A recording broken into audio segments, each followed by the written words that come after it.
Hello everyone, Radhe Radhe सभी को। Welcome back to my YouTube channel. तो आज मैं आपके लिए जो नोटिफिकेशन लेकर आई हूँ वो आरआरबी की तरफ से आई है। That is ministry of Railways ने काफ़ी अच्छी नोटिफिकेशन निकाली है। और अगर इसमें मैं नंबर ऑफ़ पोस्ट की बात करूँ तो नंबर ऑफ़ पोस्ट इसमें 6500 प्लस रहने वाला है आपका।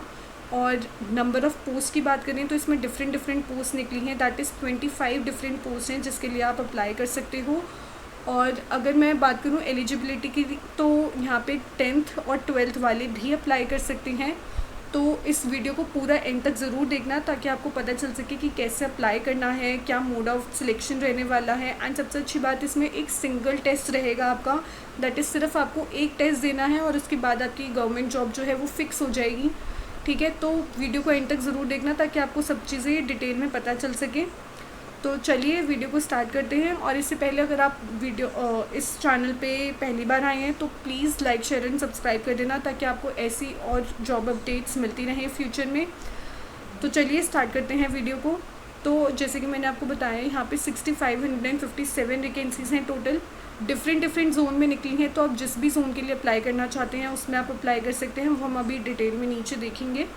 ठीक है, और जो आपका पे लेवल रहने वाला है वो आपका पे लेवल यूजुअली जो हर पोस्ट के लिए है वो 2 रहेगा। सिर्फ आपका एक पोस्ट के लिए that is technician grade 1 signal के लिए आपका पे लेवल जो है वो 5 रहेगा। और कुछ यहाँ पे मेडिकल स्टैंडर्ड्स भी दे रखे हैं इन्होंने, जैसे कि आप देख रहे हो B1 A3 C1।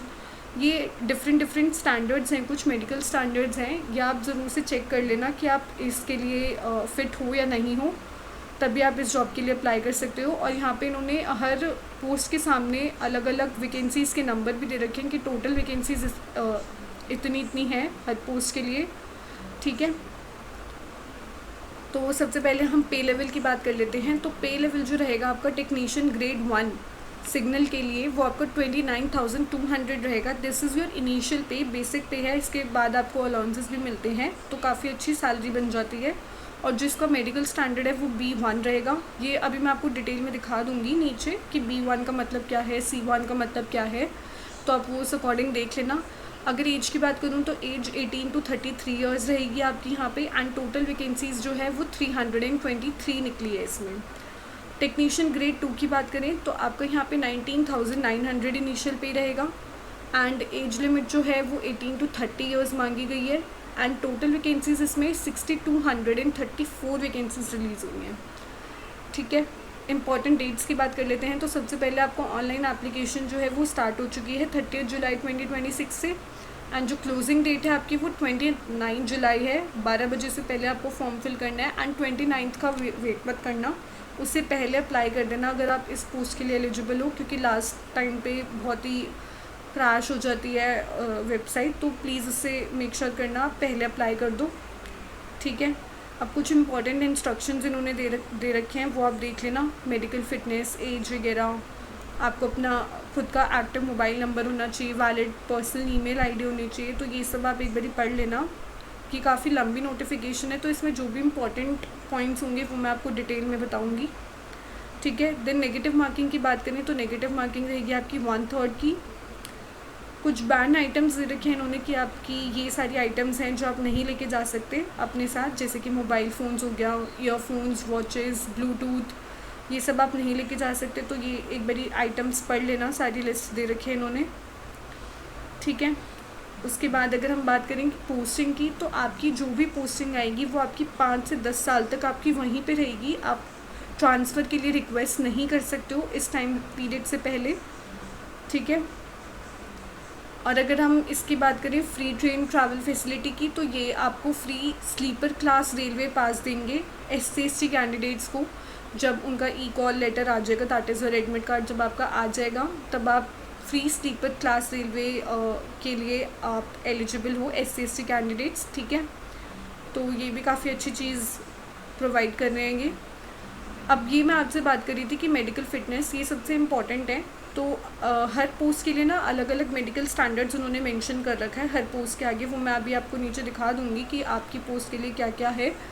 तो अगर A3, बट ये जो 4 दे रखे हैं आपके, ये मेजरली अपने अकॉर्डिंग आप अपनी पोस्ट के अकॉर्डिंग देख लेना। तो इसमें बेसिकली आपकी विजन का दे रखा है, that is your I site, कि आपकी इतनी आई साइट होनी चाहिए। अगर आपको नहीं पता कि आपका ये नंबर है या नहीं है तो आप किसी भी आई टेस्ट करा सकते हैं, बहुत नॉमिनल से चार्जेस लेते हैं वो, और कभी कभी तो नहीं भी लेते। तो ये आप मेक श्योर करना कि ये आपको पता हो अपना मेडिकल के बारे में, ठीक है। एंड सबसे इम्पॉर्टेंट चीज़, अगर आपने लेसिक करा रखा है तो भी आप इसके लिए अप्लाई नहीं कर सकते, लेकिन ये सिर्फ उसके लिए है जिसमें स्टैंडर्ड A3 मांगा गया आपसे, मेडिकल स्टैंडर्ड, ठीक है। एज लिमिट की मैंने आपको बता ही दिया, 18 to 33 years for technician grade 1 and technician grade 3 के लिए 18 to 30 ईयर्स। एज रिलैक्सेशन भी है, तो आप अपनी कैटेगरी के अकॉर्डिंग देख लेना। SC/ST के लिए लाइक 5 ईयर्स का है, OBC के लिए 3 ईयर्स का है, तो ये आप अपनी कैटेगरी के अकॉर्डिंग एक बारी चेक कर लेना। एग्ज़ामिनेशन फ़ी की बात करूँ तो एग्ज़ामिनेशन फ़ी 500 है for all the post except SC/ST, EWC, PWD, female, transgender and EBC की 250 रहेगी यहाँ पे फ़ीस। बाकी सब कैटेगरीज़ के लिए 500 रहेगी, ठीक है। एंड आपको ऑनलाइन पे करना है इसके लिए। देन ये सारी नॉर्मल आपको इंस्ट्रक्शंस वगैरह दे रखे हैं, PWD, डिसेबिलिटीज़ की कौन कौन सी डिसेबिलिटी मानी जाएगी, ये सब आप एक बारी देख लेना।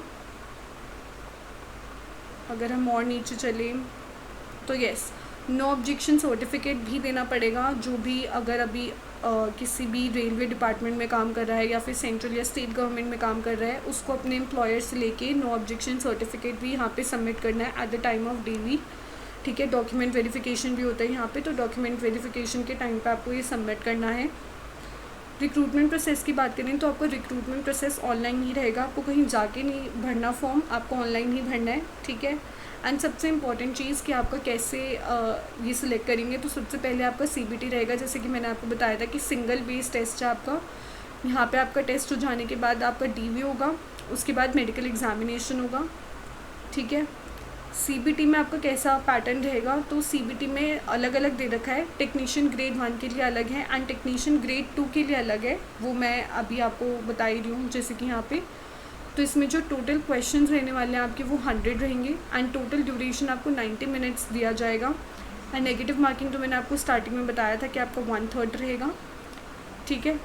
यहाँ पे इन्होंने सिलेबस मेंशन कर रखा है डिटेल में कि आपका ये सिलेबस है, इस अकॉर्डिंग ही पढ़ के जाना अपना। मैथमेटिक्स, कंप्यूटर्स का दे रखा है, जनरल इंटेलिजेंस में क्या क्या आएगा आपका, ये सब आप डिटेल में एक बार पढ़ लेना।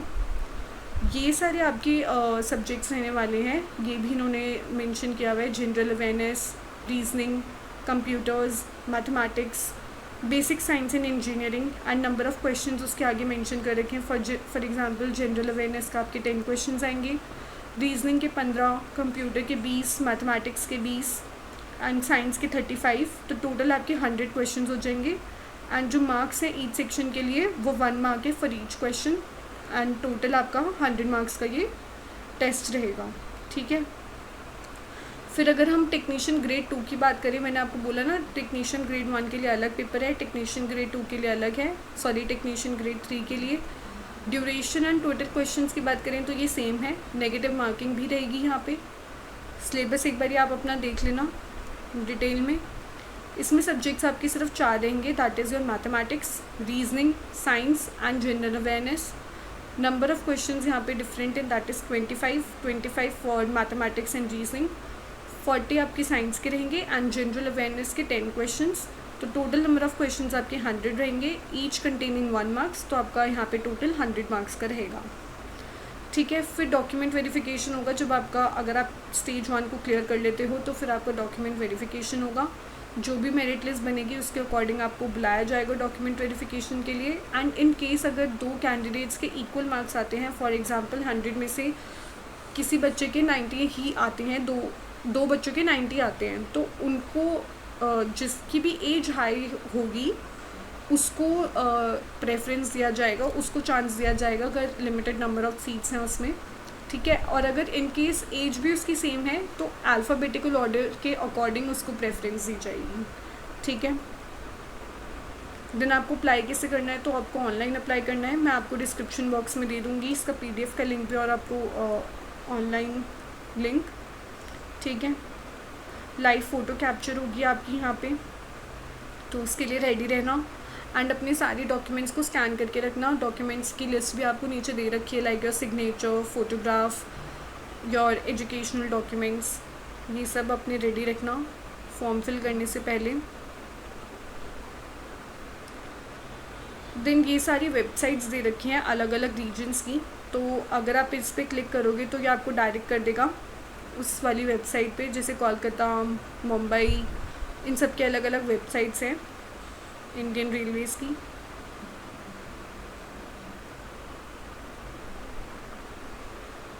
देन अब ये सारी आपकी आती हैं पोस्ट, ठीक है। तो ये जो आपकी डिफरेंट पोस्ट हैं, इन्होंने यहाँ पे क्वालिफ़िकेशन मेंशन करा हुआ है और यहाँ पे ही आपका मेडिकल स्टैंडर्ड मेंशन है, जो मैं आपको बोल रही थी कि आपको देखना है। हर पोस्ट के लिए डिफरेंट है, तो जिस भी पोस्ट के लिए आप एलिजिबल हो उस पोस्ट के अकॉर्डिंग अपना मेडिकल स्टैंडर्ड देखना कि क्या मांगा गया है, उस अकॉर्डिंग आप चेक कर सकते हो, ठीक है। और पे लेवल तो मैं आपको ऑलरेडी ऊपर बता चुकी हूँ। तो अगर इसमें क्वालिफ़िकेशन अगर हम देखें, मैं अगर आपसे एक डिटेल में डिस्कस कर लेती हूँ। तो जैसे टेक्नीशियन ग्रेड 1 है, तो इसमें क्या क्या मांगा गया आपसे, bachelor of science in physics या फिर इलेक्ट्रॉनिक्स और इन कंप्यूटर साइंस और IT और इन इंस्ट्रूमेंटेशन, ठीक है। अगर आपके पास ये नहीं है तो आपके पास अगर BSc है in combination of any streams like physics, electronics, computer science, IT, instrumentation, तो भी आप अप्लाई कर सकते हो। या फिर आपने 3 इयर्स का डिप्लोमा कर रखा है इन इंजीनियरिंग इन अबव स्ट्रीम्स, तो भी आप अप्लाई कर सकते हो। या फिर आपके पास डिग्री है इन engineering in above basic streams, तो भी आप इसके लिए अप्लाई कर सकते हो। तो देख सकते हो आपकी क्वालिफ़िकेशन इन्होंने कितनी वाइड रख रखी है, ठीक है। ऐसे ही सब पोस्ट के लिए इन्होंने मेंशन किया हुआ है, आप अपनी एलिजिबिलिटी के अकॉर्डिंग पढ़ के आप इसमें अप्लाई कर सकते हो। अगर आपको कोई डाउट हो किसी भी पोस्ट के रिगार्डिंग तो आप कमेंट बॉक्स में मुझसे पूछ सकते हो, I will definitely reply on that. तो ये आपकी पोस्ट हैं, ठीक है। अब नंबर ऑफ़ वैकेंसीज़ भी जोन वाइज इन्होंने यहाँ पे मेंशन की हुई है, आप अपने जोन के अकॉर्डिंग देख सकते हो। फॉर एग्जांपल अहमदाबाद का इन्होंने दे रखा है कि UR कैटेगरी के लिए कितना है, SC ST के लिए कितना है, टोटल वैकेंसीज़ कितनी है। तो इन्होंने कैटेगरी जोन वाइज भी आपको नंबर ऑफ़ वैकेंसीज़ का पूरा डिटेल में चार्ट दिया हुआ है, तो आप इससे भी आपको आइडिया लग जाएगा कि आपको किस रीजन के लिए अप्लाई करना है एंड किस पोस्ट के लिए अप्लाई करना है, ठीक है। तो I think that's all for the notification. अगर आपको कोई भी डाउट हो तो आप मुझसे कमेंट बॉक्स में पूछ सकते हैं, और अगर ये वीडियो पसंद आए हो तो please like, share and subscribe कर देना, और ऐसी ही मोर जॉब अपडेट्स के लिए बेल आइकन को प्रेस कर देना ताकि आपके पास सबसे पहले जॉब अपडेट्स पता चल जाए आपको, ठीक है। तो मिलते हैं नेक्स्ट वीडियो में, till then take care, bye bye.